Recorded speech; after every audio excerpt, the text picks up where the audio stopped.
Assalamualaikum warahmatullahi wabarakatuh. Waalaikumsalam warahmatullahi wabarakatuh.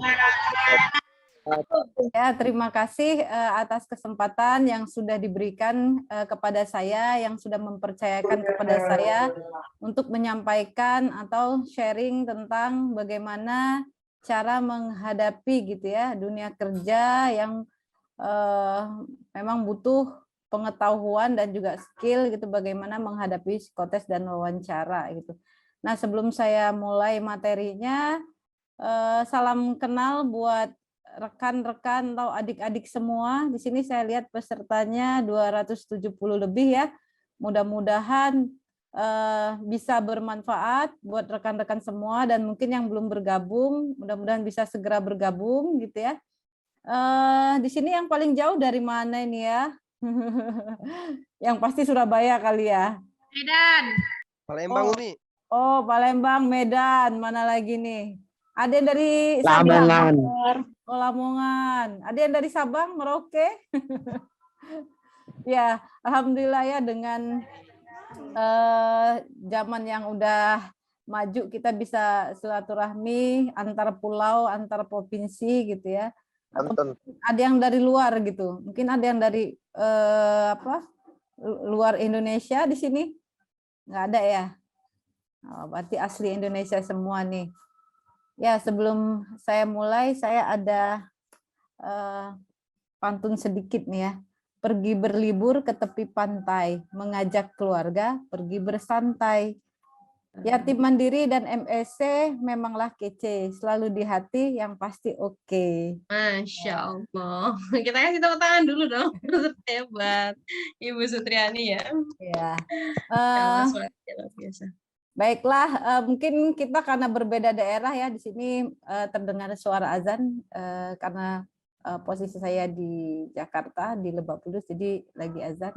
Tapi nggak apa-apa, kita lanjutkan saja. Mungkin untuk operatornya bisa dibantu untuk share screen materi yang sudah saya berikan. Oke. Ya. Nah, hari ini saya diberikan tanggung jawab ya untuk menyampaikan bagaimana mempersiapkan karir, ya salah satunya karena background pendidikan saya adalah seorang psikologi, jadi saya akan menyampaikan bagaimana cara menghadapi psikotes dan wawancara kerja.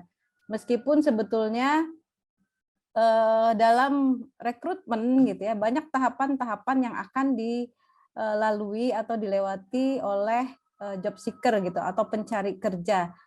Mungkin dari awal tidak hanya tahapan psikotes, mungkin ada yang tes fisik terlebih dahulu gitu ya. Atau mungkin setiap perusahaan itu bisa berbeda gitu. Ada yang wawancara dulu baru psikotes, ada yang psikotes dulu baru wawancara gitu. Atau ada yang wawancaranya 2 kali gitu. Yang pertama wawancara secara umum gitu ya, untuk memastikan apakah job seeker atau calon karyawan itu pantas gitu ya, pantas untuk mengikuti tahap psikotes. Tapi ada juga yang langsung dari kurikulum vitae-nya dipelajari sesuai dengan kualifikasi langsung masuk ke tahap psikotes. Nah, itu setiap perusahaan bisa berbeda-beda gitu ya. Oke, lanjut masuk slide berikutnya. Nah, ketika kita berbicara karir gitu ya, apa yang harus kita persiapkan? Tentu saja harus ada rencana gitu. Apa rencana karir itu? Yaitu bagaimana kita bisa menentukan tujuan kita gitu, kemudian di mana jalur kita untuk mencapai tujuan itu sehingga tidak ngambang gitu. Misalnya kita ingin karirnya di dunia usaha gitu ya. Mungkin kayak visi misinya MEC itu entrepreneur gitu, ingin berbisnis, ingin berwirausaha, atau ingin menjadi pekerja. Ingin menjadi pekerja itu pekerja apa? Bisa jadi pekerja swasta ataupun menjadi pegawai negeri sipil gitu ya. Atau mungkin bekerja di lapangan atau di perkantoran. Nah, ini harus kita tentukan dulu. Kenapa? Karena ini sangat berkaitan dengan kesiapan kita dalam bekerja. Oke, selanjutnya. Nah, tahapan dalam mempersiapkan karir atau dalam merencanakan karir kita itu yang pertama kita harus mempelajari diri kita dulu.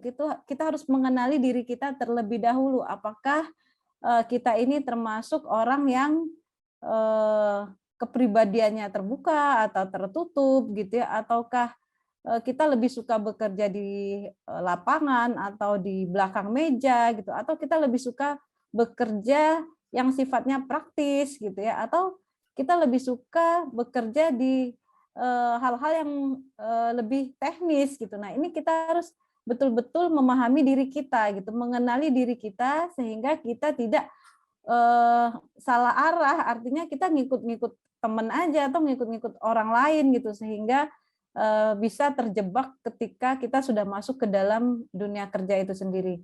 Nah, kemudian kita harus mempelajari peluang gitu ya. Peluang apa yang paling besar yang ada di lingkungan kita. Mungkin kalau ada yang mau berbisnis, pelajari bisnis apa ya yang tepat, apa bisnis yang yang berkaitan dengan marketing atau dengan penjualan gitu ya, macam-macam gitu, atau dengan penjualan juga bisa misalnya kuliner atau barang mentah gitu ya, atau barang setengah jadi. Nah, itu harus kita lihat peluang yang paling besar yang tentu saja harus siap kita putuskan gitu, sehingga tidak menjadi halangan atau rintangan ke depannya, itu bisa mematahkan semangat kita ketika kita sudah mempelajari peluang dan mengambil keputusan yang tepat gitu. Nah, ketika kita sudah mengambil keputusan yang tepat, apakah itu memang sesuai dengan entah itu kepribadian kita, entah itu dengan nilai-nilai yang kita pegang gitu ya, atau yang berkaitan juga dengan gaya kerja kita atau dengan sifat kita. Nah, itu harus kita tentukan tujuannya itu untuk apa, untuk kemana gitu. Mungkin bisa kita buat rancangan gitu, 1 tahun ke depan gitu ya, atau 3 tahun ke depan kita ingin bekerja seperti apa. Ada orang yang ya sudah, untuk sekarang aku ingin bekerja misalnya di perusahaan dulu gitu selama 5 tahun, tapi pengen bisnis juga ya, mungkin bisa ngumpulin tabungan dulu gitu. Jadi harus ditentukan tujuannya untuk apa gitu. Nah, kemudian ketika sudah kita tentukan tujuannya, kita harus siap untuk beraksi. Ada yang mengatakan bahwa misalnya kayak bisnis gitu ya, bisnis itu yang penting itu dimulai, bukan cuma direncanakan aja gitu. Jadi kita harus siap untuk melakukan tindakan sehingga untuk memilih karir yang tepat buat diri kita itu tidak hanya setengah-setengah gitu, tapi totalitas gitu ya. Oke, berikutnya. Next. Nah, ini kaitannya ketika kita memilih untuk bekerja gitu ya. Biasanya perusahaan-perusahaan yang cukup selektif, mereka akan melakukan tahapan psikotes gitu. Nah, sebetulnya apa sih yang akan dilihat gitu ketika kita mengikuti psikotes gitu ya. Yang pertama itu sebetulnya ingin melihat bagaimana profil psikologis kita gitu. Apa iya sih dengan psikotes bisa ngelihat bagaimana nanti ketika kita masuk ke dunia kerja atau ketika kita bekerja gitu ya. Karena kan tesnya tertulis misalnya gitu kan.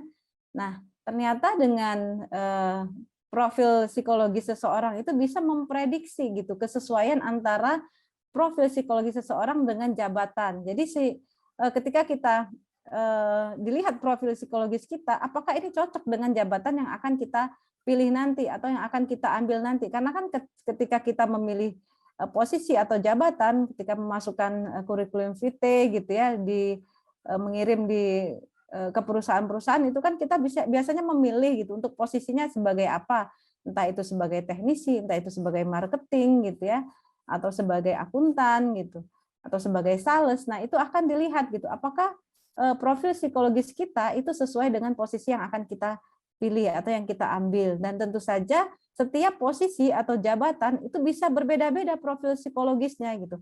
Orang yang memilih untuk bekerja sebagai teknisi tentu saja bisa berbeda profil psikologisnya dengan orang yang mengambil posisi untuk bekerja sebagai admin misalnya gitu kan. atau sebagai seorang accounting dengan marketing itu juga bisa berbeda gitu. Nah kemudian ada juga orang yang kok saya nggak lulus ya psikotes gitu. Nah sebetulnya ketika kita tidak lulus tahapan psikotes itu bukan berarti kita tidak pintar atau tidak mampu gitu ya. Tetapi mungkin profil psikologis kita secara kepribadian itu kurang mendukung gitu, kurang cocok dengan jabatan yang kita lamar gitu. Oke, selanjutnya. Nah, terkait dengan tes psikologi, apa sebetulnya itu tes psikologi? Tes psikologi adalah suatu pengukuran yang bentuknya itu sangat objektif gitu ya, bisa dikatakan objektif dan sangat terstandar gitu ya. Untuk apa? Untuk melihat suatu perilaku. Tujuannya apa? Tujuannya untuk mengukur reaksi individu yang sama tapi pada situasi yang berbeda gitu. Jadi bagaimana ya ketika nanti seseorang bisa bekerja di perusahaan A, nah itu bisa dilihat, bisa diukur dengan tes psikologi ini gitu. Jadi bisa jadi situasinya orangnya sama, tapi situasinya itu berbeda. Nah kemudian tes psikologi ini bisa menggali atribut psikologi individu. Atribut psikologi individu itu bukan hanya sebatas kemampuan intelektual, atau yang sering kita dengar itu tes IQ gitu ya.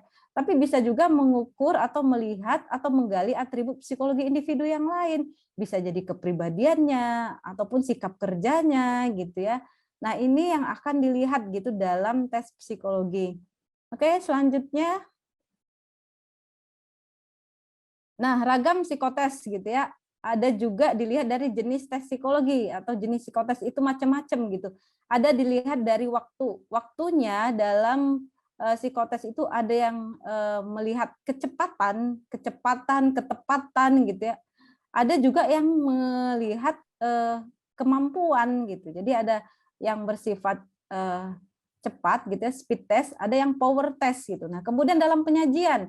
Nah, kalau dari gambar ini yang tampil itu ya, ini dalam bentuk penyajiannya klasikal atau kelompok gitu. Ada juga yang penyajiannya dalam bentuk individual, tapi biasanya untuk rekrutmen gitu ya, karyawan atau asesmen gitu, terutama untuk yang berkaitan dengan bidang industri, biasanya lebih banyak bentuknya itu klasikal daripada individual. Beda dengan misalnya kasus-kasus yang berkaitan dengan klinis gitu ya, atau pendidikan gitu.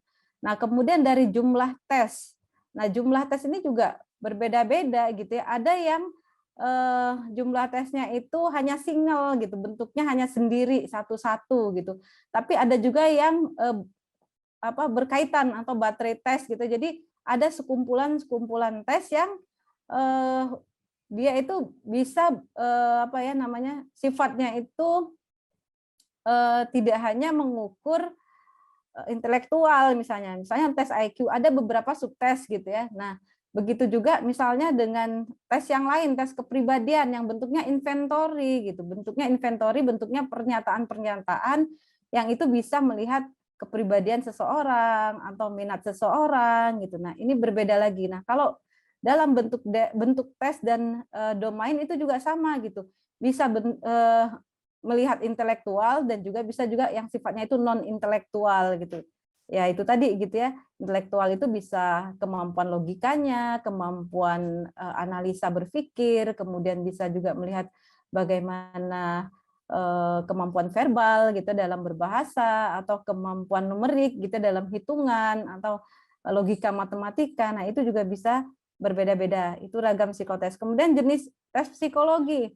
Tes psikologi itu bisa banyak gitu ya, ada tes intelijensi, tes minat bakat, kemudian tes kepribadian, tes kreativitas. Nah, ini yang kadang banyak beredar di luar gitu ya, yang dijual di toko-toko buku gitu. Begitu banyak ragam tes intelijensi yang mungkin polanya bisa jadi sama, tetapi bentuknya bisa berbeda-beda. Oke, dilanjutkan slide berikutnya. Nah, apa yang harus dilakukan dalam menghadapi psikotes? Gitu. Persiapan apa saja? Yang pertama itu persiapan fisik, misalnya dari kondisinya sehat, tidak lelah, tidak ngantuk. Jadi malamnya itu jangan begadang dulu, gitu ya.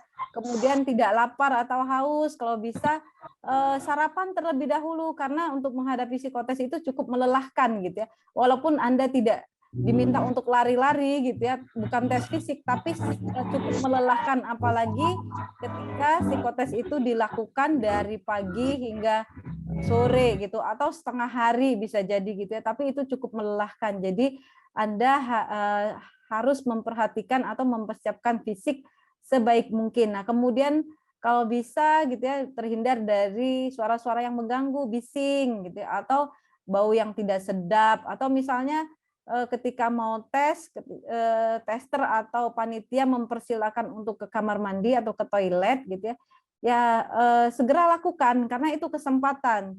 Kenapa? Karena dalam psikotes gitu ya, itu membutuhkan waktu, ada yang 3 jam yang memang nonstop gitu ya, atau 1 jam yang memang tidak boleh terhenti gitu.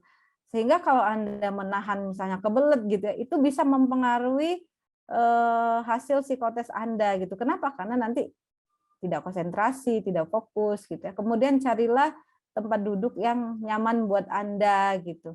Memang kalau dalam kondisi yang sangat ramai, sangat padat gitu ya, mungkin kursi atau cara duduk gitu ya itu sangat cukup berdekatan gitu. Tapi carilah posisi yang paling enak gitu, posisi yang paling nyaman buat Anda. Karena dalam psikotes itu juga kadang ada yang nggak tahan dingin, misalnya ruangannya terlalu kencang AC-nya gitu ya. Nah, sampaikan saja gitu sebelum mulai kepada panitia, Bu, saya di belakang saya tuh pas kena AC, Bu, saya nggak kuat misalnya gitu. Apalagi misalnya tesnya tidak harus runtut duduknya, dalam arti harus sesuai nomor urut gitu kan ada juga yang dibuat nomor urut gitu. Nah, itu sampaikan saja daripada Anda nanti terganggu gitu ya, atau nanti tidak maksimal dalam mengerjakan tes. Nah, yang foto yang saya tampilkan ini kegiatan waktu rekrutmen di Balai Sarbini ya, Semanggi ya. Itu cukup padat, cukup banyak gitu ya. Satu batch itu bisa kalau nggak salah 1.000 lebih gitu. Dan itu sangat melelahkan gitu. Jangankan peserta, kita yang panitia aja berada di kerumunan yang sangat ramai itu cukup melelahkan, sehingga panitia juga memberikan waktu jeda gitu setiap subtes gitu ya selesai gitu, sebelum lanjut ke tes berikutnya itu kita melakukan relaksasi gitu supaya tidak terlalu lelah gitu. Oke, selanjutnya persiapan apa saja yang bisa dilakukan? Lanjut slide berikutnya, persiapan mental gitu. Nah, persiapan mental yang pertama itu apa yang harus kita lakukan ya tentu saja berdoa gitu ya. Biasanya panitia gitu ya sebelum dimulai itu mengajak untuk peserta untuk berdoa dulu supaya apa? Supaya kegiatan psikotes berjalan lancar. Kemudian juga yang sifatnya individu gitu. Sebelum kalian pergi gitu ya, mintalah doa kepada orang tua karena mungkin dengan doa orang tua gitu ya, atau doa saudara gitu itu bisa memudahkan kita lebih mempersiapkan mental kita menghadapi psikotes. Kemudian berpikirlah positif gitu. Jangan sampai ada pikiran yang nanti banyak banget pesertanya ini ribuan ya nggak bakal lolos lah gitu misal. Nah, jangan seperti itu gitu berpikirnya. Coba aja yang penting karena ada juga gitu peserta yang ketika dia mengikuti psikotes baru tahap pertama gitu ya, misalnya yang pertama itu tes akademik atau tes intelektual gitu. Kemudian dia minta izin pulang gitu untuk tes berikutnya gitu, tes yang kedua misalnya masuk ke tes kepribadian gitu ya. Dia minta izin untuk pulang, kenapa? Karena merasa udah capek, udah lelah gitu, nyerah gitu ya. Nah, mungkin itu sebetulnya kamu sakit, ketika ditanya, "Kamu sakit?" "Enggak, Bu, udah saya mau pulang aja," gitu. Ada yang seperti itu gitu. Karena mungkin sudah berpikir negatif terlebih dahulu, udah kalah duluan gitu ya sebelum berperang gitu. Kemudian berusaha untuk rileks, untuk tenang gitu, untuk santai gitu, hadapin aja gitu. Soal-soal yang akan kita hadapi itu pasti bisa kita lalui gitu ya. Kemudian lebih fokus, lebih teliti, kemudian juga bersifatlah jujur gitu.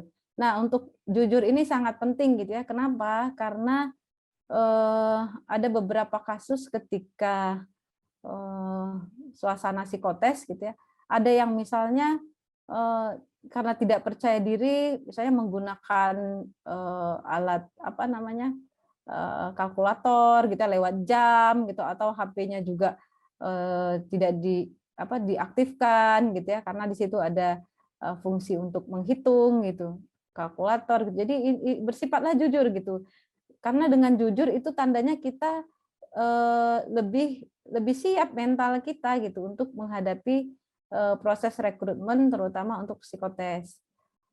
Nah, untuk teliti juga harus Untuk teliti juga harus disiapkan misalnya ketika datang gitu ya. Kan biasanya ada kartu peserta gitu ya. Kemudian apalagi yang berkaitan dengan identitas yang harus dicek oleh panitia di depan biasanya ya, di depan untuk memberikan absen gitu ya. Mungkin ada yang manual, kalau yang sudah terlalu ramai itu biasanya pesertanya menggunakan barcode gitu.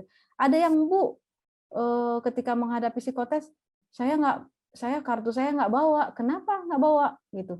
Iya Bu, digunting sama adik saya. Mungkin dia pas pulang gitu ya, atau pas kan di print gitu, ngeprint sendiri kartunya gitu ya. Ternyata dimainin adiknya karena diletakkan sembarangan. Nah ini harus diperiksa, diteliti baik-baik supaya kita lebih siap.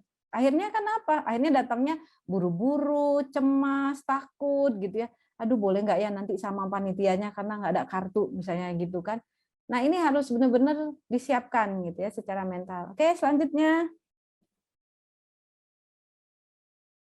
Nah ini contoh-contoh tes yang bersifat intelektual gitu ya. Boleh teman-teman menjawab di room chat. Nih ya, misalnya contoh pertama. Seekor kuda mempunyai kesamaan terbanyak dengan seekor. Jawabannya yang mana? A. Kucing, B. Bajing, C. Keledai, D. Lembu, E. Anjing. Jawabannya yang mana? Yang C, ya betul. Keledai gitu ya. Jadi ini sebatas untuk mengetahui pengetahuan gitu ya.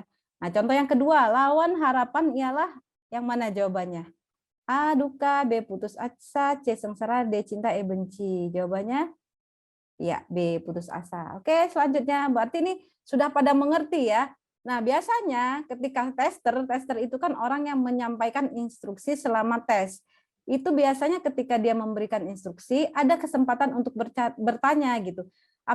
Dengan menampilkan contoh, kemudian ditanya apakah peserta sudah jelas? Kalau sudah jelas, kita akan masuk ke soal gitu. Tapi kalau belum jelas silahkan angkat tangannya gitu. Misalnya dikasih instruksi kalau belum jelas angkat tangannya. Nah, biasanya tester akan mengulang kembali instruksi yang diberikan. Atau kalau misalnya pesertanya terlalu banyak gitu ya, ribuan gitu ya. Karena sempat juga waktu itu peserta satu batch itu bisa 2.000 gitu dengan pengawas yang cukup banyak juga. Nah, biasanya untuk yang di belakang gitu kan kadang kan nggak kedengeran atau nggak kelihatan misalnya gitu. Apalagi tempat duduknya misalnya tidak bentuknya studio gitu kan.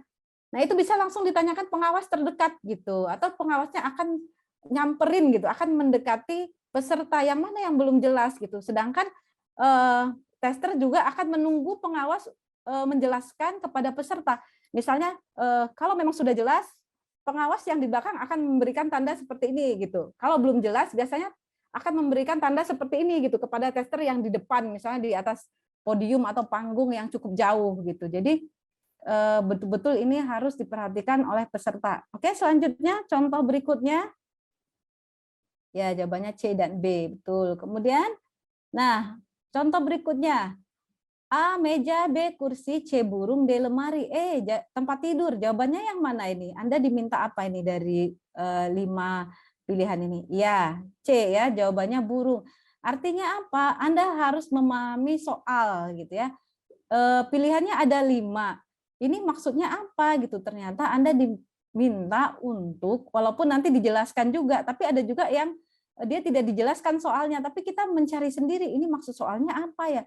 Oh ternyata dari 5 kata yang disediakan ini, Anda diminta untuk mencari satu kata yang tidak memiliki hubungan. Jawabannya yang mana tadi?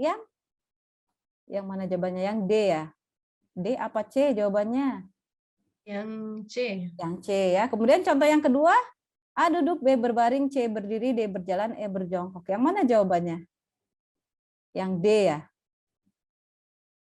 Mana? Yang D apa yang E? Tadi ada jawab yang E, ada yang D.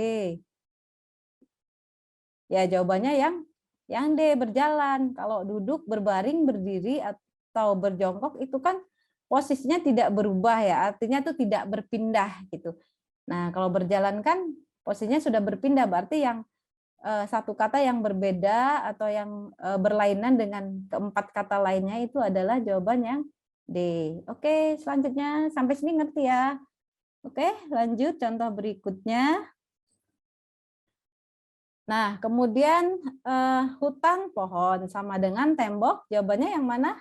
Batu bata, rumah, semen, putih atau dinding? Jawabannya. Yang mana ya jawabannya? A, B, C, D, atau E? Ada yang jawab dinding. Terus ada yang jawab apa lagi? Ada yang jawab A, batu bata. Oke, yang mana jawabannya yang betul? Ya, yang A ya. Jadi hutan itu terdiri dari pohon-pohon gitu ya. Tembok berarti terdiri dari batu bata gitu. Kemudian contoh yang kedua, gelap terang sama dengan basah.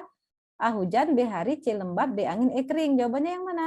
Ya, kering gitu. Berarti yang di sini yang diminta adalah lawan katanya. Jadi Anda pahami gitu ya setiap persoalan yang disajikan oleh tester atau buku soal. Oke, selanjutnya ya jawabannya A dan E.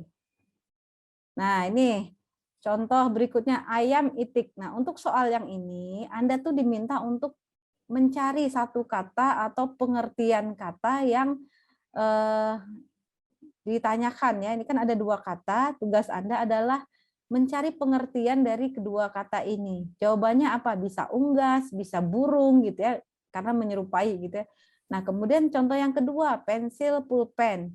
Pengertian dari kedua kata ini apa? Alat tulis gitu ya. Nah, untuk soal-soal yang seperti ini karena sifatnya menulis Anda butuh sangat cepat gitu.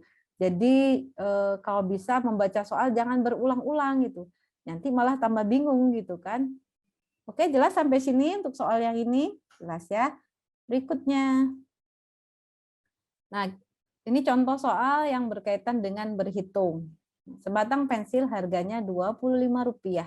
Berapakah harga 3 batang pensil tersebut? Jawabannya berapa? Ada yang tahu? Teman-teman? Coba jawab di room chat. 75 ya, udah ada ya di situ. Oke.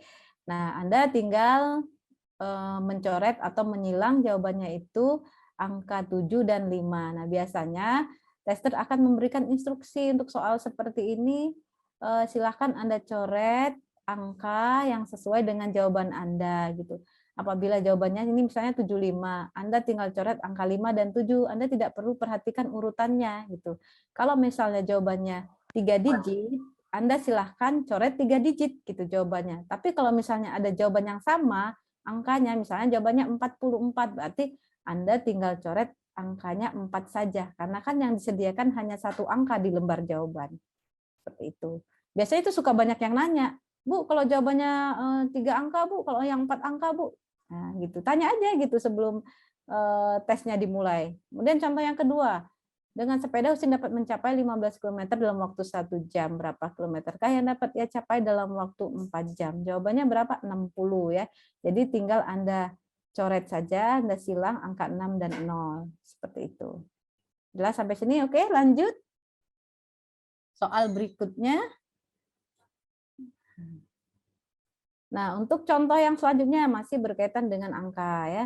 Nah, di sini Anda diminta untuk melanjutkan deret angka sesuai dengan polanya. Karena setiap soal polanya itu berbeda-beda. Contohnya 2, 4, 6, 8, 10, 12, 14. Jawabannya yang mana? Jawabannya 16. Berarti tinggal dicoret atau silang angka 1 dan angka 6 gitu. Kemudian contoh yang kedua, 9, 7, 10, 8, 11, 9, 12. Jawabannya ya, pinter ya di sini ngitungnya 10. Nah, berarti ini polanya berapa? 9 dikurang 2, 7. 7 tambah 3, 10. Kemudian 10 dikurang berapa? 2, 8. 8 dikurang 8 ditambah 3, 11. 11 dikurang 2, 9. 9 ditambah 3, 12. Kemudian 12 dikurang 2. Jawabannya 10. Nah, berarti polanya itu kan dikurang 2 ditambah 3 gitu ya. Nah, bisa jadi soal berikutnya itu bisa ditambah, bisa dikali, bisa dikurangi gitu. Nah, Anda harus memperhatikan polanya sehingga Anda akan menemukan jawaban yang paling tepat. Ya, betul jawabannya 10 ya. Lanjut. Nah, biasanya ini berkaitan dengan dimensi ruang atau pola-pola tertentu. Anda diminta untuk menyatukan potongan-potongan gambar sehingga menjadi satu bagian yang utuh yang tidak ada kelebihan sudut atau ruang di antaranya. Ini soal ya. Nah, jawabannya itu yang di atas. Yang mana jawaban yang paling tepat ketika potongan gambar ini digabungkan atau disatukan? Ya, jawabannya yang A. Oke, selanjutnya. Ya. Nah, kalau yang ini yang mana jawabannya? A, B, C, atau D? Atau E? Ya, betul D ya. Nah, oke, udah jelas ya. Berikutnya. Nah, ini masih berkaitan, ini juga termasuk tes intelijensi gitu ya. Nah, coba Anda perhatikan susunan tangkai dari tegak lurus vertikal menjadi horizontal yang semakin semakin ke depan atau semakin maju itu kotak gambarnya itu semakin turun atau semakin dirobohkan sedikit demi sedikit. Jawabannya yang mana? Ini pilihannya yang di bawah, A, B, C, D, E, atau F. Yang di atas ini soalnya ya, yang dalam kotak kosong ini adalah, ya jawabannya C, betul. Jawabannya mana? C ya, betul. Ya. Oke, berikutnya contoh yang lain. Ya, jawabannya C, nomor 1. Oke, yang kedua, nah ini dari 5 gambar ini Anda diminta gitu ya, 3 gambar ada yang sama, kemudian ada 2 gambar lain yang sama juga gitu. Nah, Anda diminta untuk memilih 2 gambar yang sama yang mana? Jadi cara menjawabnya yang ini gimana ya? Nah, yang A, C, sama E itu kan sama ya bentuknya, 3 gambarnya sama. Nah, kemudian B sama D bentuknya sama, cuma ya dibalik-balik aja. Iya, betul jawabannya adalah B dan D. Nah, cara menjawabnya nanti di lembar jawaban itu nanti disiapkan gitu cara jawabnya. Ya, lanjut. Jawabannya B dan D. Nah, seperti ini ya. Oke, berikutnya. Nah, kemudian di sini yang paling kiri dalam kotak ini soalnya ada 4 kotak kecil dalam kotak besar, tapi ada 1 kotak kecil yang hilang gitu. Artinya di dalamnya tidak ada isinya gitu ya. Nah, tugas Anda itu mencari jawabannya. Yang mana jawabannya? A, B, C, D, E atau A, B, C, D, E atau F. Ini sampai 6 pilihannya. Yang mana ini jawabannya? Kotak yang mana? Ya, betul yang B. Ya. Oke, jelas sampai sini ya untuk soalnya. Oke, kita lanjut ke soal berikutnya. Ya, jawabannya B. Nah, itu tadi soal-soal psikotes yang berkaitan dengan intelektual, dengan intelijensi, yang berkaitan dengan kemampuan verbal, kemampuan numerik atau angka gitu ya, kemudian kemampuan nalar gitu ya, logika berpikir, kemudian bisa juga melihat daya ingat gitu atau daya tangkap juga gitu ya, atau kemampuan secara umum gitu. Nah, kemudian untuk psikotes gitu ya, ada juga soal-soal yang berkaitan dengan inventory bentuknya, artinya soal-soal yang bentuknya pernyataan-pernyataan yang sebetulnya untuk menjawabnya tidak sulit gitu ya. Misalnya ini ada pernyataan A dan B. Ini dalam satu soal ada 2 pernyataan. Pernyataan A, saya suka berbicara tentang diri saya dengan orang lain. Kemudian pernyataan yang B, saya suka bekerja untuk satu tujuan yang telah saya tentukan. Nah, dari 2 pernyataan ini Anda diminta untuk memilih satu pernyataan A atau B yang paling sesuai dengan diri Anda atau yang paling menggambarkan diri Anda. Misalnya kalian bingung, Bu, dua-duanya saya begitu, Bu. Ya cari yang paling mendekati diri Anda, pilih satu saja gitu. Sehingga untuk psikotes yang soal-soal seperti ini tidak ada jawaban yang benar dan tidak ada jawaban yang salah. Beda sama soal-soal psikotes yang tadi, yang contoh di awal gitu ya. Kalau yang ini sifatnya sangat pribadi gitu, sifatnya individual, setiap orang bisa berbeda-beda sehingga tidak ada jawaban yang benar dan salah. Nah, cara menjawabnya seperti apa? Ya, lanjut. Next. Nah, kalau misalnya yang A sesuai dengan diri Anda tinggal lingkari yang A. Kalau misalnya yang paling sesuai itu yang B. Kalau Anda jawab dua-dua, berarti itu salah. Anda salah cara menjawabnya. Atau Anda jawabnya begini, kan bingung yang ngoreksi ini jawabannya yang mana ini? A apa B gitu. Ini salah juga. Atau tidak diisi dua-duanya. Ada yang bilang gini, Bu, saya enggak Bu dua-dua. Misalnya A saya makan pete misalnya gitu ya. B saya makan jengkol. Bu saya dua-dua saya nggak mau, bukan saya itu saya nggak suka. Ya harus pilih satu gitu. Atau misalnya A saya membaca di perpustakaan gitu ya. B saya bergaul ke lingkungan masyarakat misalnya gitu kan. Kan beda tuh ya. Nah, misalnya saya milihnya yang A yang paling mendekati, berarti Anda lingkari yang A gitu. Nah, ini untuk soal-soal yang seperti ini kalau bisa jangan dibaca berulang-ulang kali gitu ya. Cukup 1 kali, 2 kali udah langsung jawab karena nanti makin dibaca sering-sering makin bingung dan makin lama. Memang untuk tes yang ini bentuknya kan tadi tidak melihat kecepatan atau ketepatan gitu ya, tapi kemampuan gitu, kemampuan kita untuk memilih yang sesuai dengan diri kita. Memang dia tidak memiliki batasan waktu, tapi biasanya untuk tes yang bentuknya klasikal gitu ya, penyajiannya klasikal, tetap akan dibatasi waktu, kan nggak mungkin nunggu satu orang lama banget jawabnya. Misalnya untuk tes yang ini ada 60 soal gitu ya, atau 90 soal gitu ya. Nah, dikasih waktu oleh tester misalnya waktunya paling lama 30 menit gitu.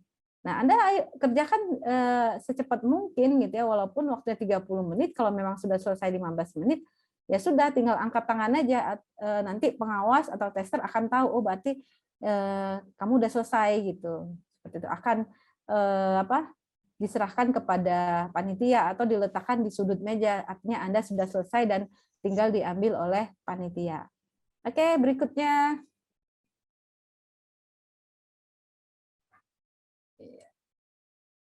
Ya, lanjut aja semua ini sampai lajur. Nah, ini biasanya tes yang seperti ini, ya lanjut lagi. Nah, ini ya. Nah, ini biasanya ada yang bilang tesnya tes koran gitu ya, macam-macam gitu ya. Kalau dalam psikologi dibilang tes Pauli gitu. Nah, di sini Anda akan disajikan atau dihadapkan dengan angka-angka yang sebetulnya sifatnya itu sangat sederhana gitu ya. Hanya puluhan, belasan gitu, tidak sampai ratusan penjumlahannya gitu ya. Nah, tugas Anda di sini untuk menjumlahkan angka dari atas ke bawah gitu ya. Dari atas ke bawah Anda tulis di samping kanannya, di tengah-tengah. Contohnya 4 tambah 3 jumlahnya berapa? 7. Ya, silahkan diklik operator.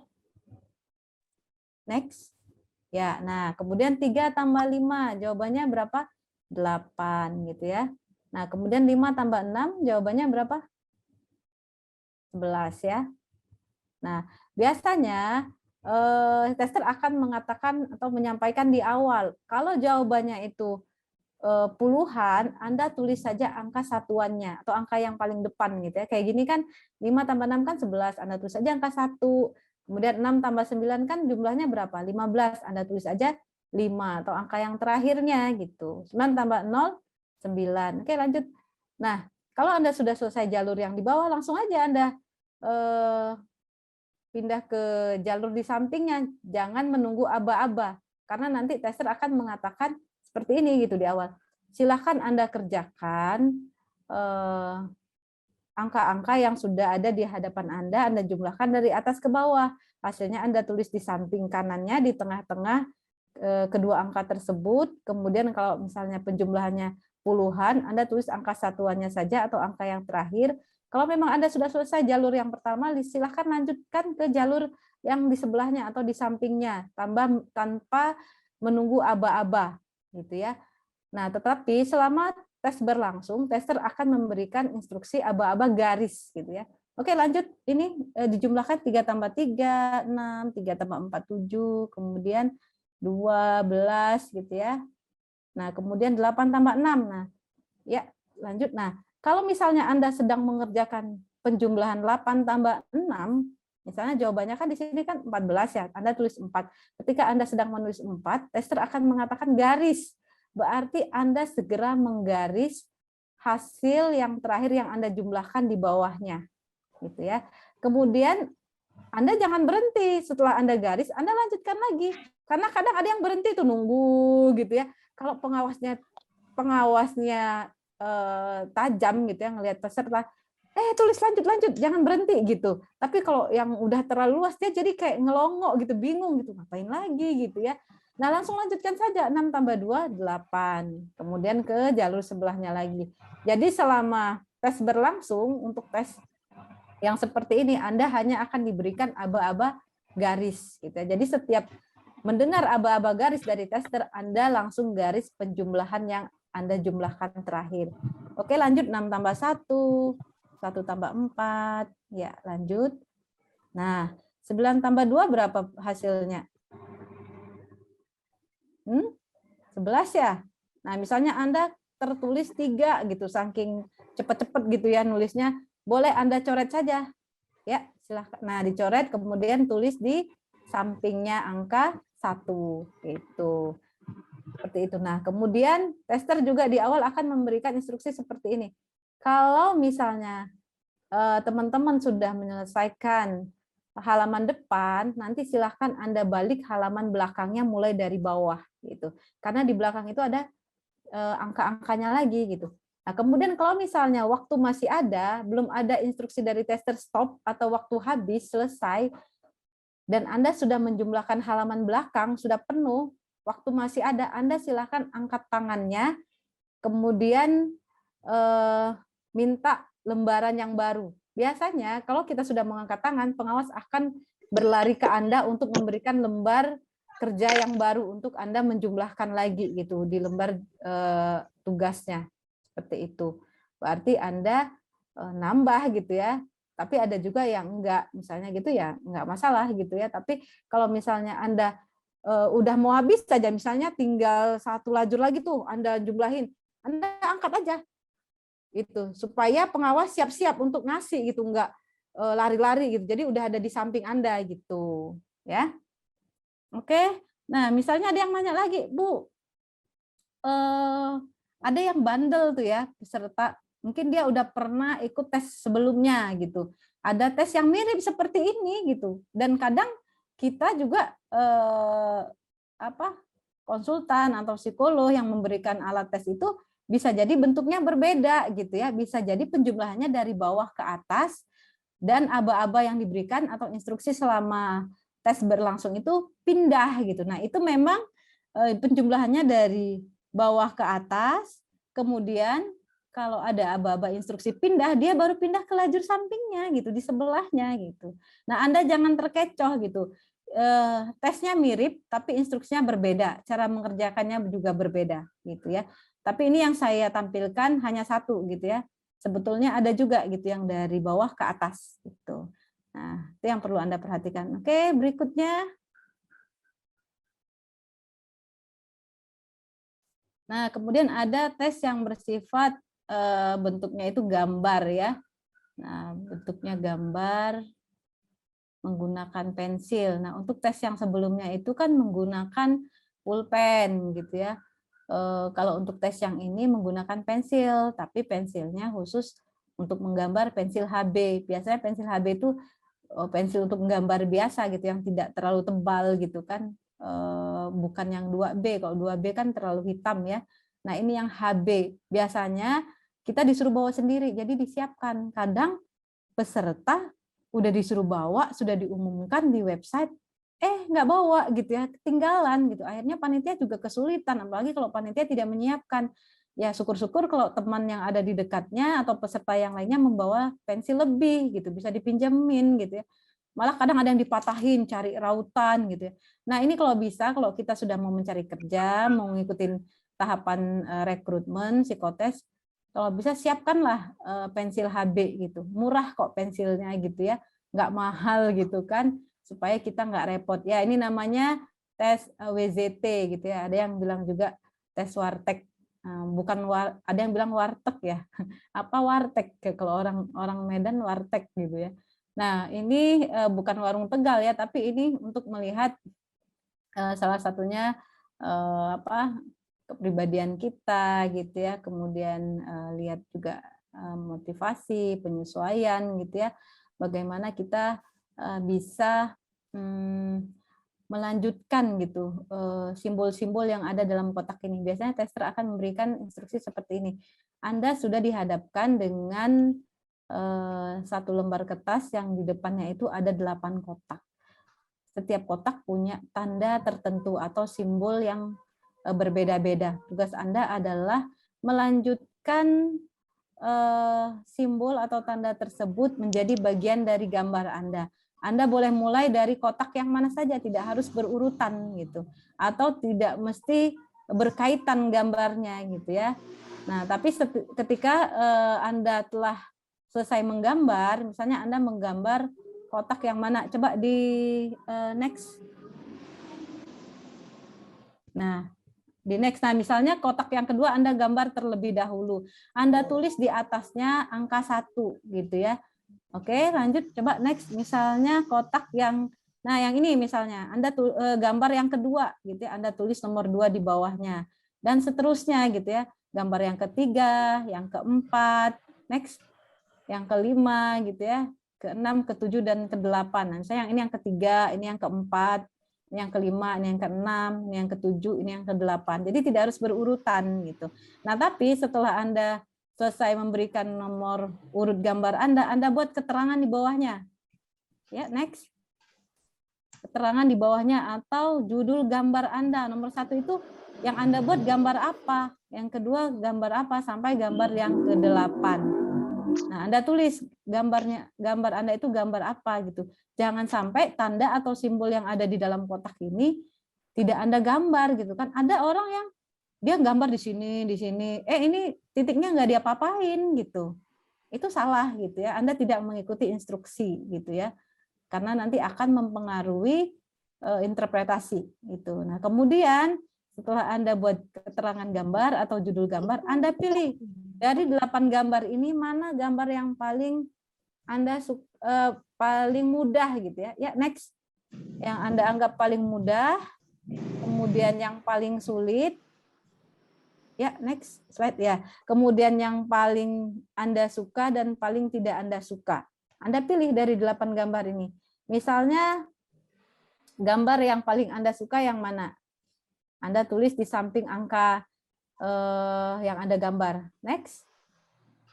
Nah, misalnya yang Anda suka itu yang gambar yang pertama, Anda tulis aja plus tandanya, simbolnya.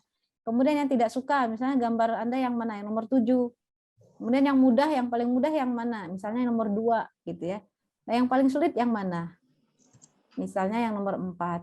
Ada yang nanya gini, Bu, kalau misalnya yang paling mudah dan yang paling disuka boleh nggak, Bu? Boleh. Misalnya nomor 1 itu suka plus dan M gitu. Atau bisa juga, Bu, yang nomor 7 itu saya tidak suka dan juga sulit. Boleh juga minus dan S. Berarti yang 6 gambar lainnya itu tidak ada keterangannya gitu. Oke, lanjut. Nah, ini contohnya ya. Ini bisa jadi contoh. Nah, seperti ini. Setelah digambar, buat 1, 2. Nah, ini mungkin dia berurutan. Oh, enggak berurutan juga. Ini 6-nya di sini, 7 di sini, 8 di sini. Terus dibuat keterangan gambar. Nah, yang disukanya ini ya, plus nomor 4, yang mudah nomor 6. Kemudian yang sulit dan tidak disuka itu nomor 7. Gitu. Oke, lanjut. Nah, kemudian Anda diminta untuk menggambar menggambar pohon. Biasanya Anda akan diberikan instruksi, silahkan diberikan kertas ya HVS biasanya masih kosong gitu ya. Anda diminta untuk menggambar pohon berbatang kayu atau berbatang keras yang berkambium. Yang tidak boleh Anda gambar itu yang ini.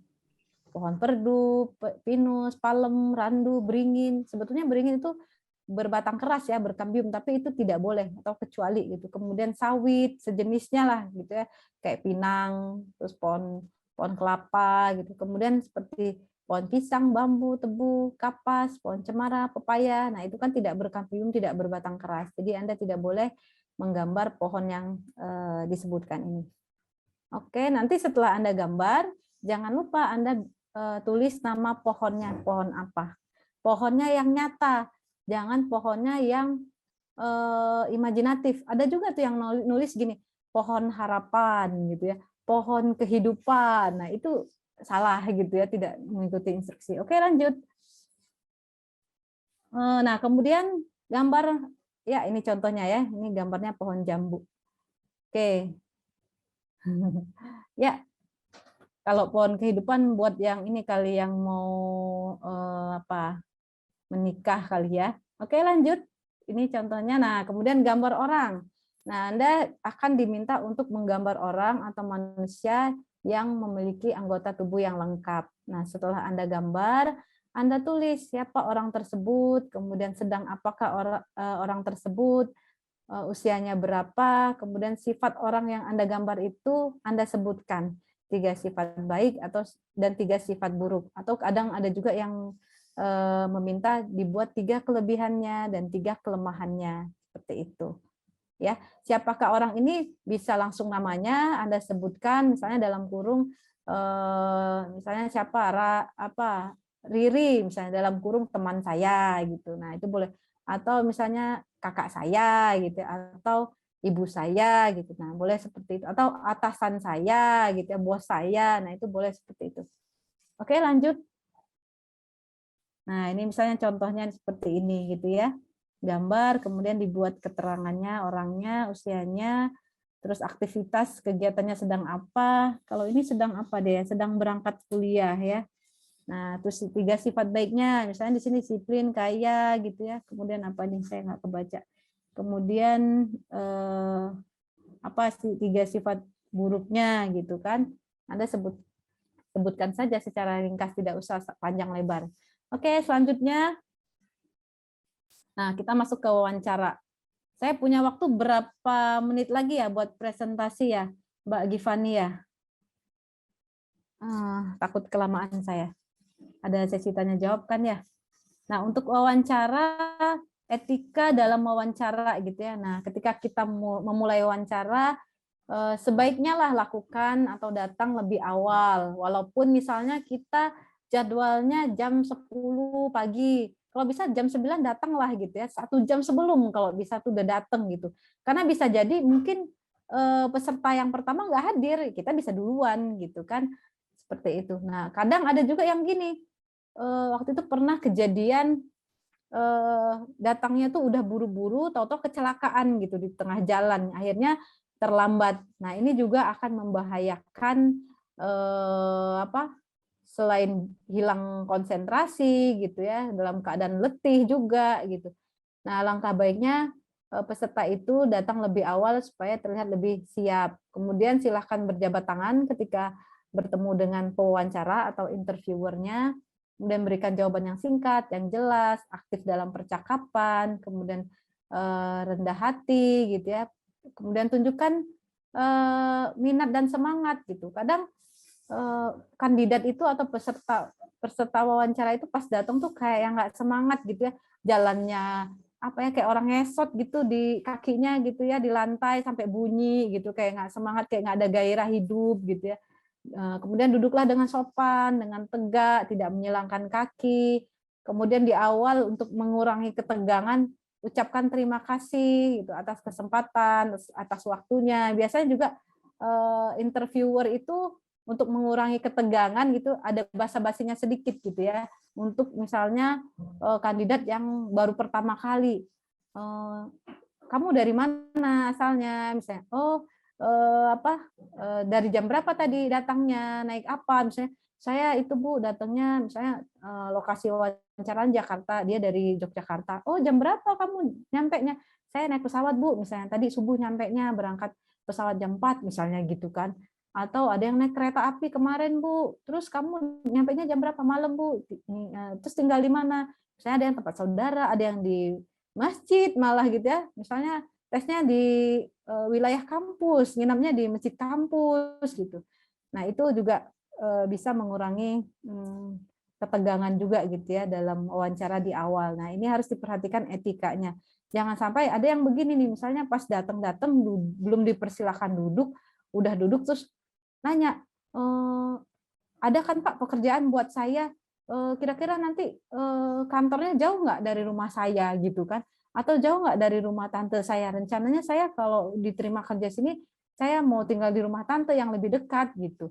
Nah itu hindari ya etika pembicaraan yang tidak berkenan karena itu akan menjadi penilaian di awal oleh interviewer. Oke lanjut. Ya, selanjutnya slide berikutnya. Nah, tahap wawancara ada sebelum, ada saat wawancara dan setelah wawancara. Sebelum wawancara kalau bisa kita sudah mengenali perusahaan yang kita lamar gitu ya. Kemudian bawa dokumen penting gitu ya seperti ijazah, sertifikat, CV walaupun memang sudah dipegang oleh pewawancara gitu ya.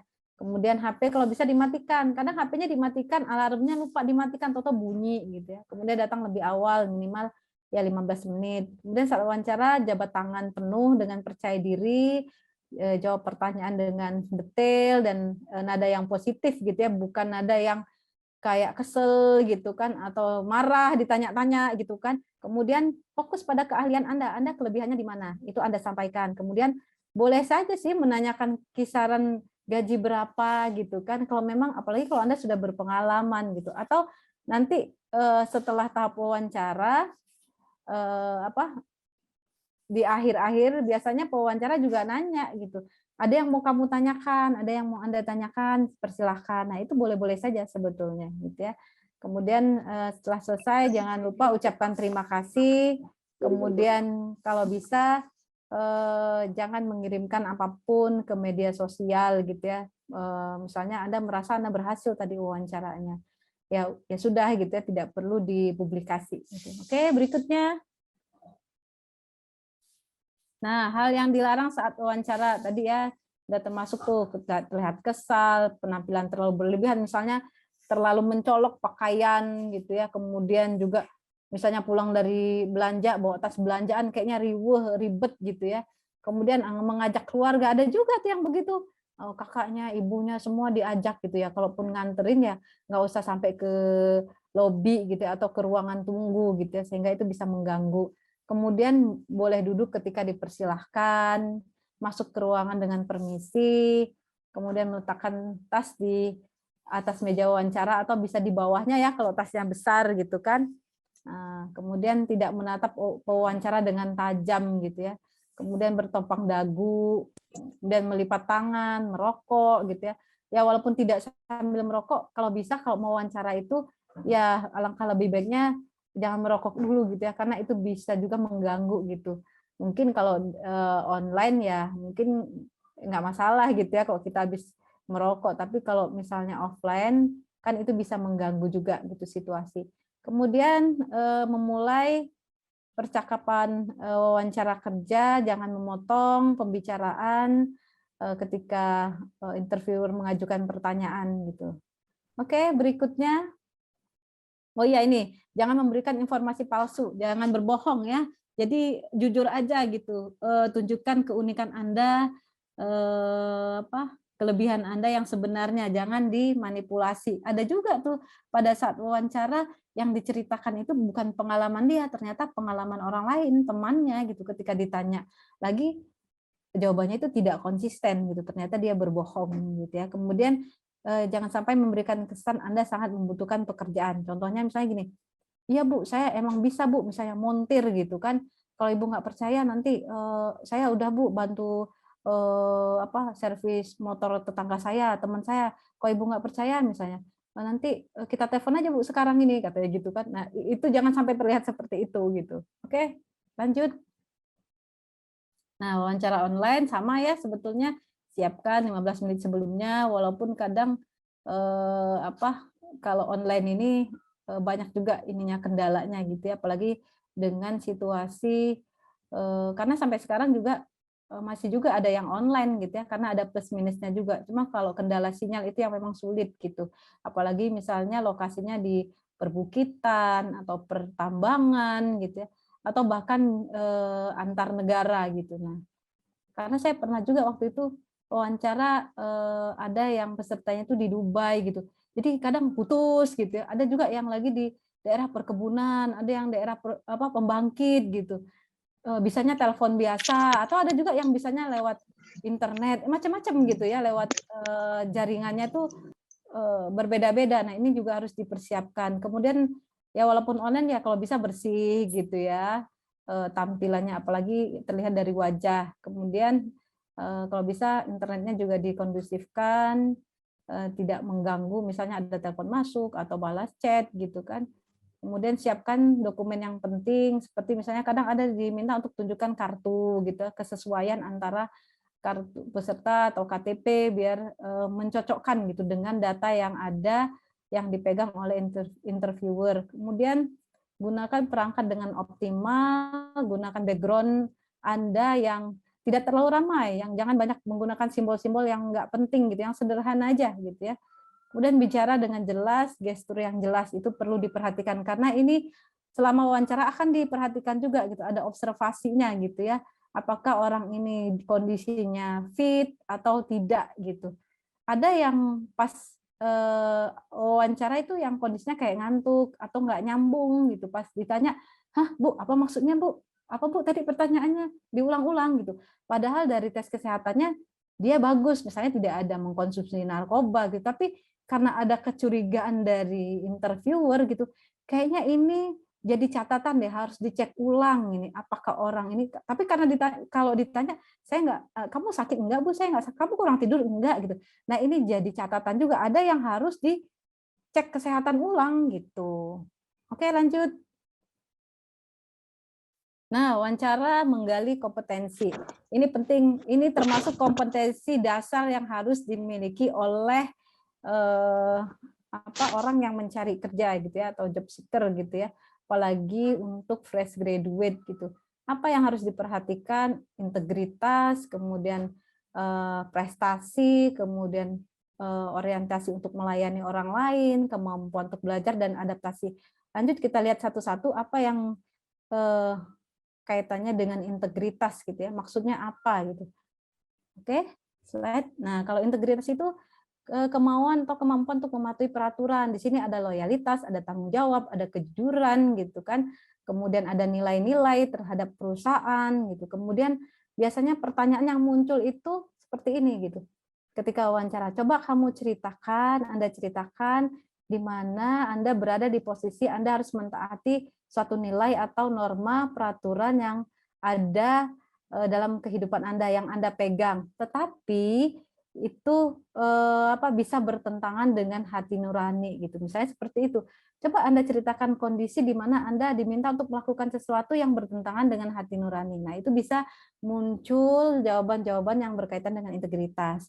Kalau pertanyaan yang berkaitan dengan achievement, ini biasanya berkaitan dengan prestasi gitu. Bagaimana kita mencapai keberhasilan yang lebih tinggi dalam prestasi yang sudah kita capai, kita raih. Misalnya pertanyaan begini, coba Anda ceritakan prestasi yang pernah Anda raih. Nah, prestasi di sini tidak harus Anda juara gitu ya, atau ranking, menang lomba, enggak gitu. Bisa jadi achievement itu target Anda dalam belajar, target Anda dalam bekerja, target Anda dalam menyelesaikan skripsi, target Anda dalam mencapai keberhasilan dalam suatu kepanitiaan acara, misalnya Anda ditunjuk sebagai ketua panitia, nah itu juga sebagai bisa dilihat sebagai prestasi gitu ya. Oke, berikutnya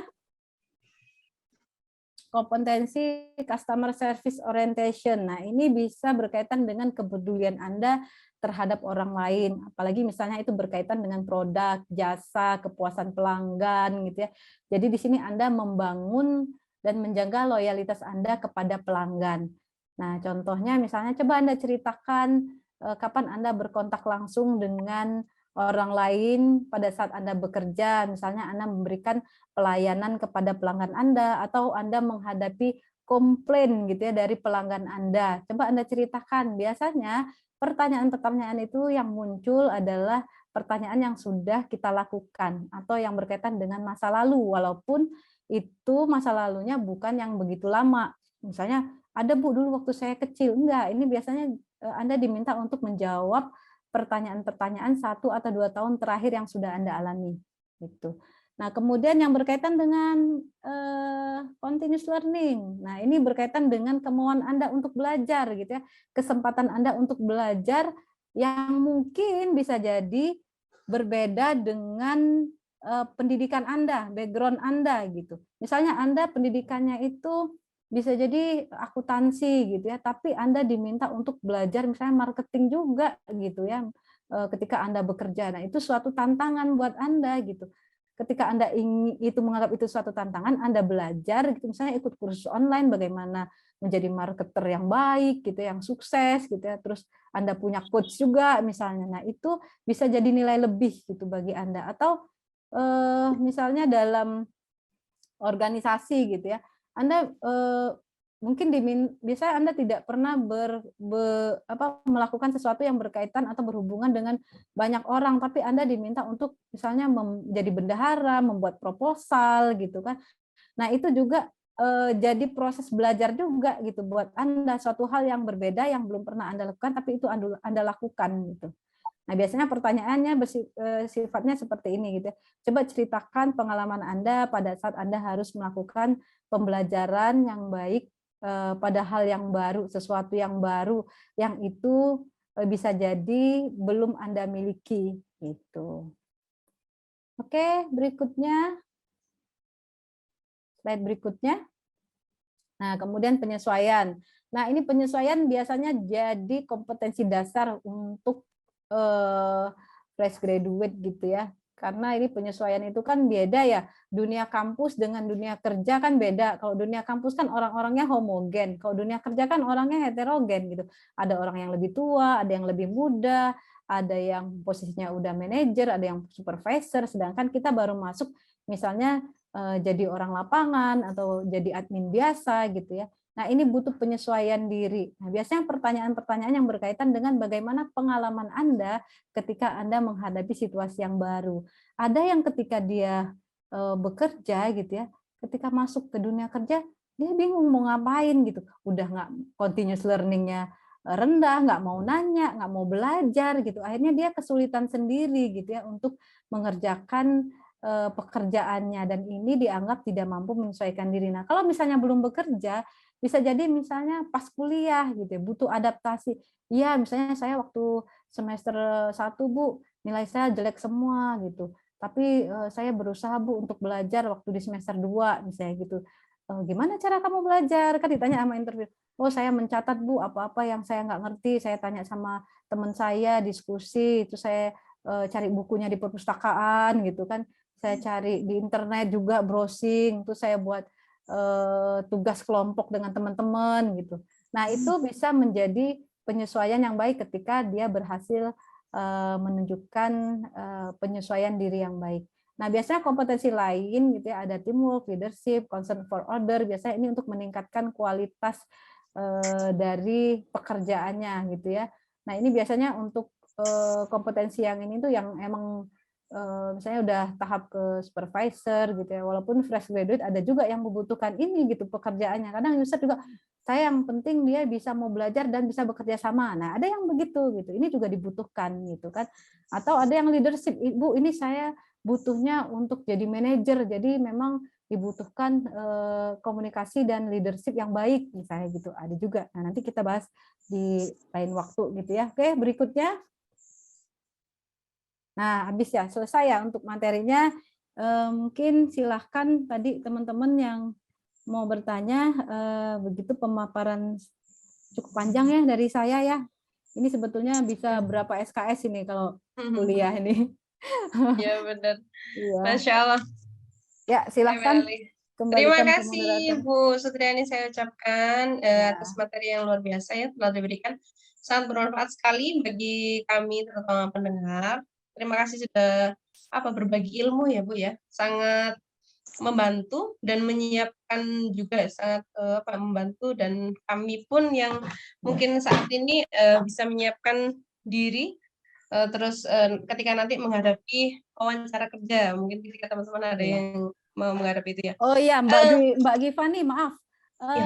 Kalau misalnya kita sampai jam berapa ya? Kalau misalnya masih ada waktu, kalau mau praktek wawancara 1 orang boleh kalau ada yang bersedia gitu. Tapi kalau waktunya masih ada gitu. Tapi kalau udah nggak ada karena pertanyaan juga udah masuk ya, Iya. gimana baiknya dari moderator?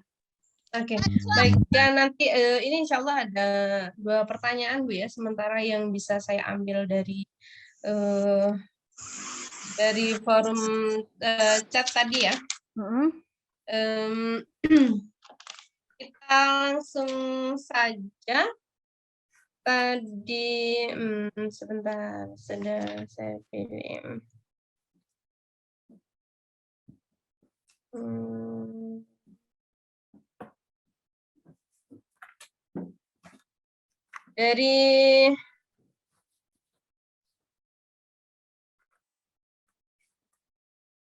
Dari mana ini tadi, sebentar.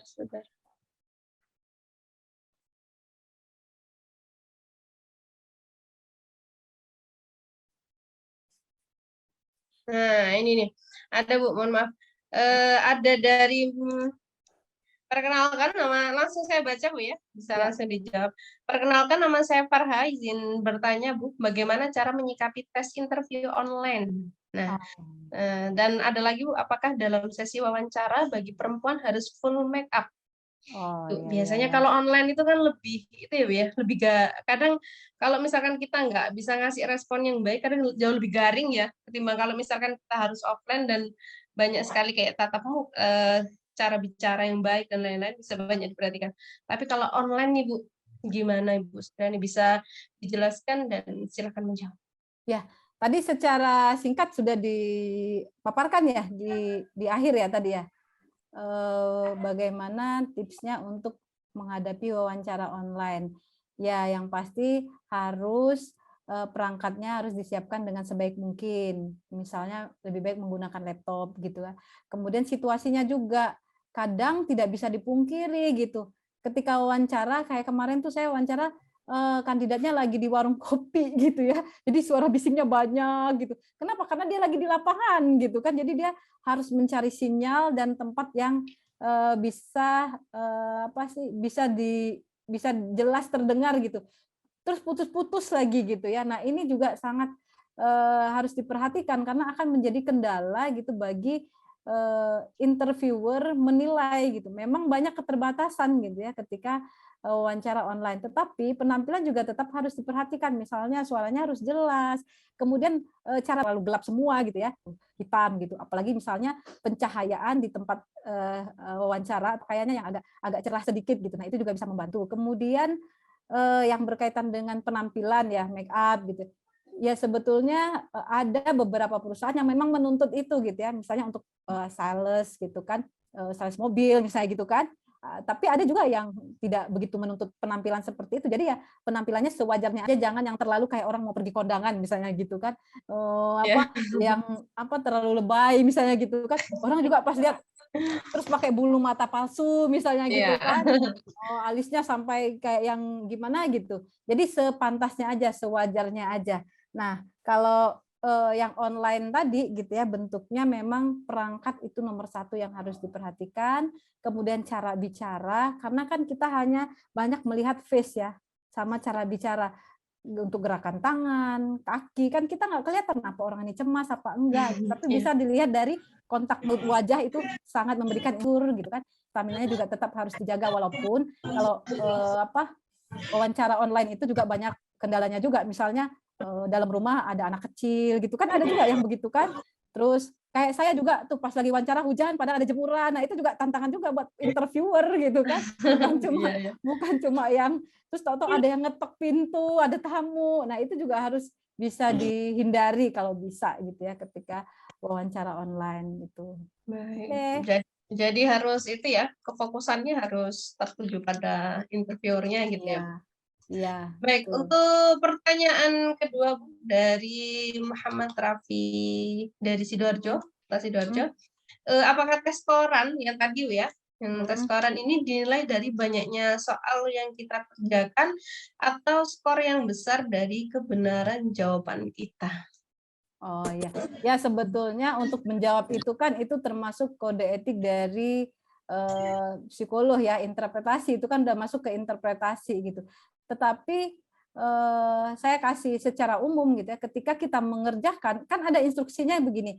Kalau Anda sudah menyelesaikan halaman depan, langsung saja Anda balik halaman belakang.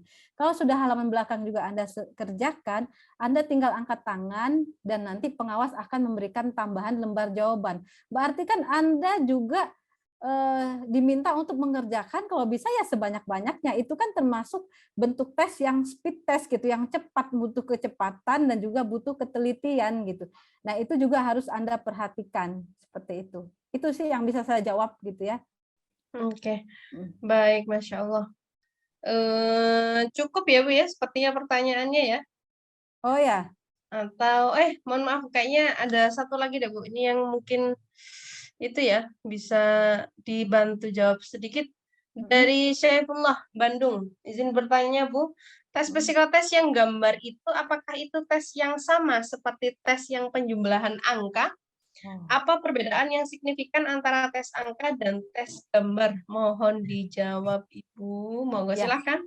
Tadi kan di awal saya jelaskan bahwa kalau tes yang angka yang mana nih? Yang soal cerita apa yang penjumlahan ke bawah tadi?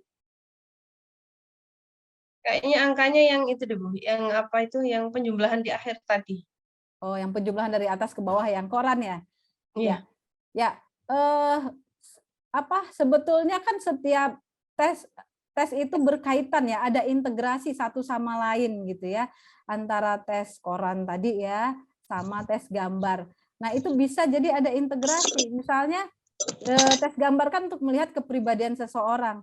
Tapi itu sebetulnya bisa juga dilihat dari bagaimana cara dia bekerja gitu ya, bagaimana kan tes menjumlahkan angka itu kan butuh kecepatan, butuh ketelitian gitu kan, itu bisa tergambar juga dari kepribadian seseorang gitu, bagaimana dia, ada orang yang gambarnya itu cukup detail gitu ya, semua dia gambar kecil-kecil gitu, tapi ada juga yang secara umum aja gitu gambarnya. Nah, itu juga sebetulnya ada hubungan walaupun sebetulnya bentuknya beda, ada yang untuk melihat sikap kerja, ada juga yang untuk melihat kepribadian. Kalau untuk tes gambar kan lebih kepada kepribadian sifatnya gitu. Tapi ada juga yang tadi, yang pertanyaan 2 pernyataan tadi disuruh pilih A atau B gitu. Itu juga sebetulnya bentuknya bisa ngelihat kepribadian juga, dan itu juga sangat kaitannya dengan tes gambar gitu. Jadi dia bisa saling berkaitan, bisa saling berhubungan ketika para psikolog menginterpretasi hasil tes itu. Ada yang orang misalnya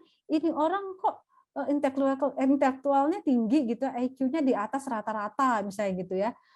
Bisa jadi tuh tes hitungnya yang soal cerita itu dia tinggi gitu, banyak benernya gitu. Tapi kenapa di tes korannya kok sedikit? Padahal kan menjumlahkannya cuma puluhan kan, bukan yang Ya. iya gitu. Tapi kenapa bisa kok sedikit gitu? Nah itu ada hubungannya, ada interpretasinya tersendiri gitu. Makanya tips untuk melakukan psikotes itu yang pertama ikuti instruksinya dengan benar gitu, dengan baik gitu ya. Kemudian berpaculah dengan waktu gitu. Jangan sampai kita berleha-leha, nyantai gitu. Kemudian iya nyantai gitu. Apalagi misalnya tesnya tidak dikasih tahu waktunya gitu. Tok habis waktunya. Hah gitu kan. Jadi kaget gitu kan. Cepet banget Bu. Ada yang kayak gitu malah ngeluh gitu kan. Ada yang sambil ngerjain tes koran yang menjumlahkan itu sampai yang tangannya digini-giniin, pegel. Aduh, ada yang begitu. Aduh. Ada malah yang nyerah. Udah saya nggak mau ngerjain lagi Bu. Dia ditaruhnya aja gitu. Ada yang begitu. Artinya apa? Dia tidak menyelesaikan pekerjaannya, tidak menyelesaikan tanggung jawabnya gitu. Ada hubungannya, ada kaitannya walaupun bentuknya beda. Baik, Masya Allah sekali. Ya. Baik. Iya, Ibu. Terima kasih ya. Mungkin untuk kakak-kakak yang sudah itu ya, yang sudah ini sangat banyak sekali pertanyaan yang tidak bisa kita jawab sekarang, Bu ya. Insya Allah nanti kita akan bahas tuntas di grup ya, Bu. Ya, chat ya. Ada beberapa yang mungkin sudah ini sangat antusias sekali ya. Alhamdulillah. Terima kasih saya ucapkan kepada peserta. Mohon maaf jika saya belum bisa membaca satu persatu atau dari Ibu juga belum bisa menjawab secara saat ini juga. Terima kasih sekali lagi saya ucapkan kepada Ibu Sutriani ya selaku narasumber kali ini, semoga bermanfaat. Selanjutnya ini penyampaian tentang itu link feedback ya untuk teman-teman. Tadi ada beberapa yang mempertanyakan tentang ini ada sertifikatnya nggak sih? Ini ada kakak ya. Kita nanti akan share itu ketika kita nanti di akhir ketika kita nanti selesai foto sesi foto bersama.